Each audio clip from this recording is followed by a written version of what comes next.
But finally, all of the work done on upgrading Titan was complete. So everybody basically got down to the rest of the work that we had to do.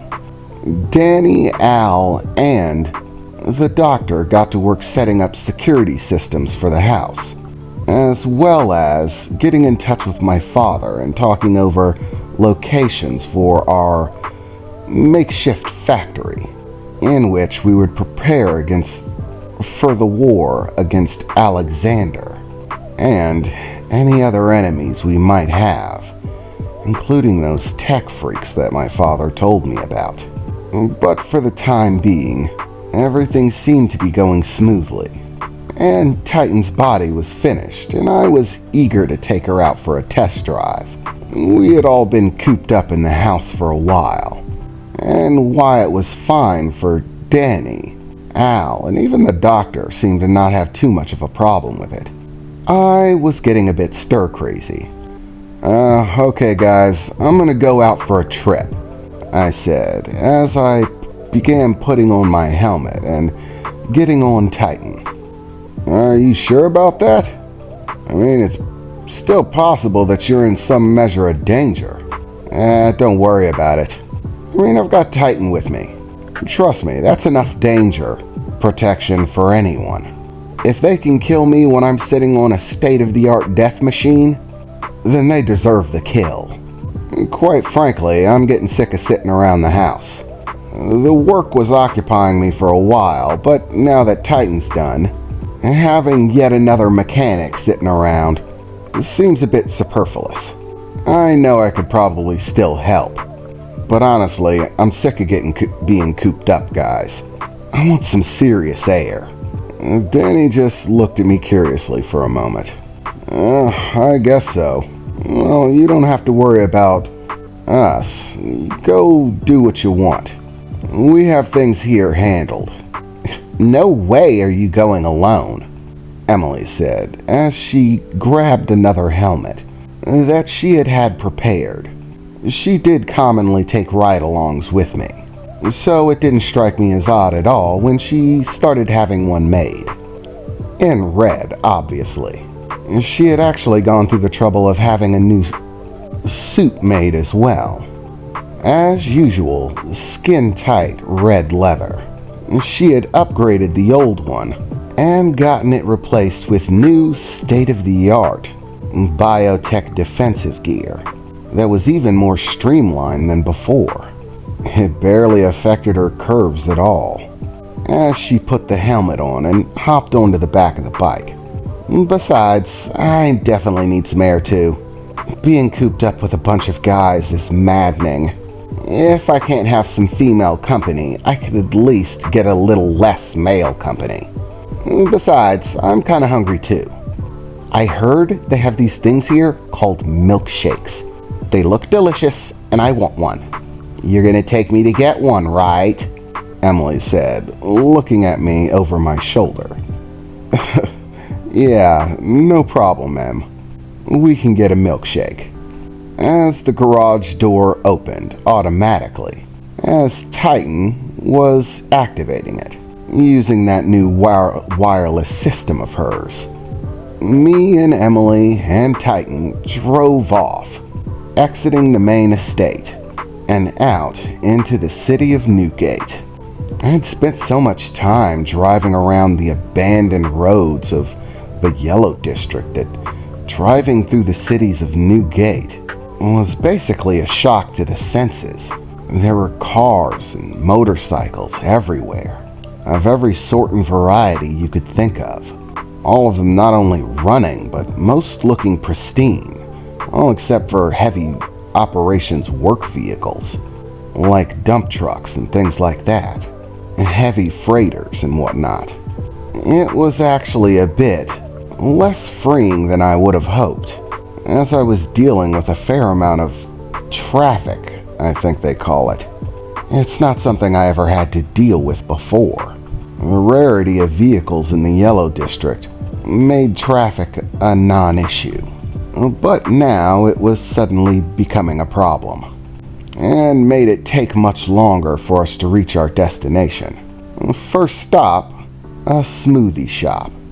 It had been a while since I had gotten my nanite upgrade, and at this point had become completely comfortable with the heads-up display that I could always see. Now just becoming part of my sightline.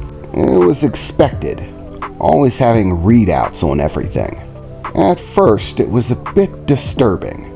I actually had to explain to Titan why it was important that the heads-up display be shut off when I'm trying to go to sleep. Little things like that were important. But other than that, I was getting fairly used to constantly seeing them. And with Titan's new upgraded systems, processing power, and equipment, I now had access to much more information, including an active overlay map, so I could constantly see where I was and where I was going, marking destinations on it, and getting directions right to it. So, quickly enough, with the new navigation system, I found my way to the nearest location that sold milkshakes.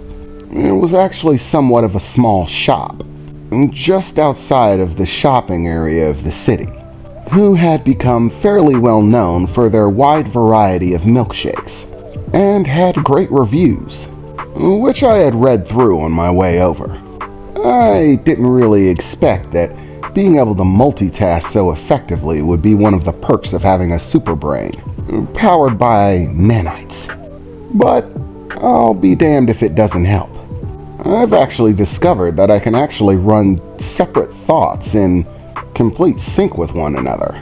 I can have a conversation with someone, but at the same time have a conversation with someone else over wireless communication, and keep track of both conversations.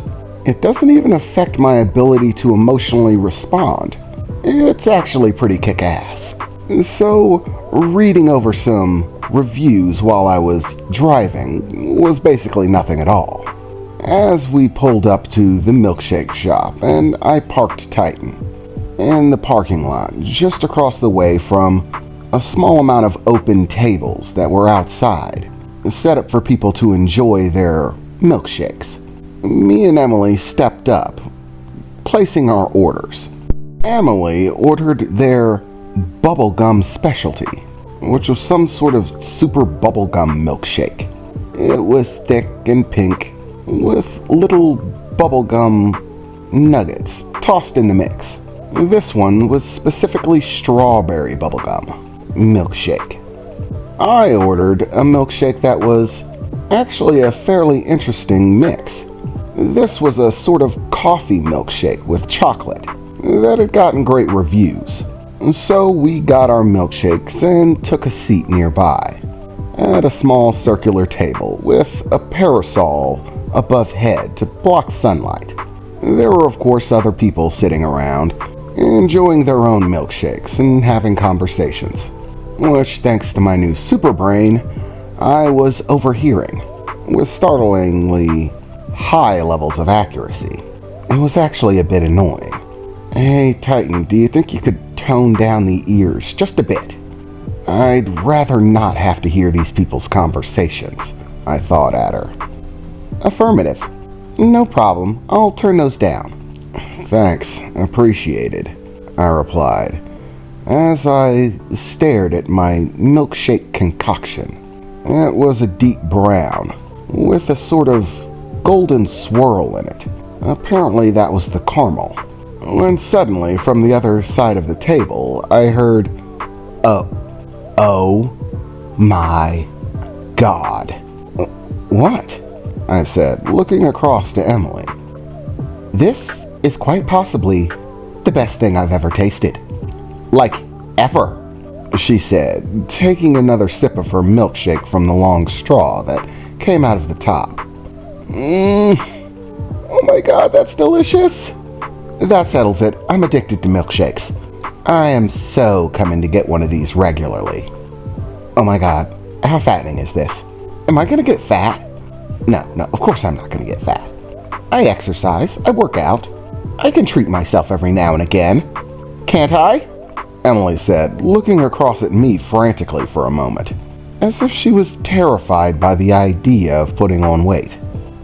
Relax, Em. It's just one milkshake. You'll be fine. Even if you did put on weight, it's not like I'd feel any different about you.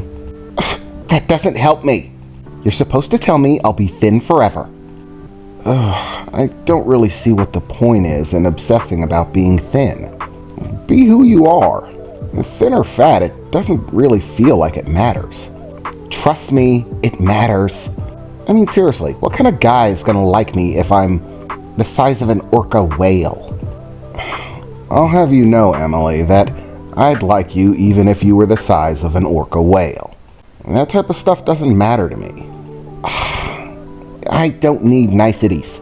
And now, all I can think about is this milkshake making me fat. Thank you for ruining my milkshake, she said, pouting and looking to the side a bit, while still eyeballing the milkshake in her grasp. Okay, I'm just gonna drink this one, and then that's it. I'm setting myself a hard 1 milkshake per week limit. Whatever you say, Em. But really, you're gorgeous. You don't have to worry about it. Well, thanks for the compliment, I guess, she replied, as she took another sip of her milkshake, which instantly put a smile on her face.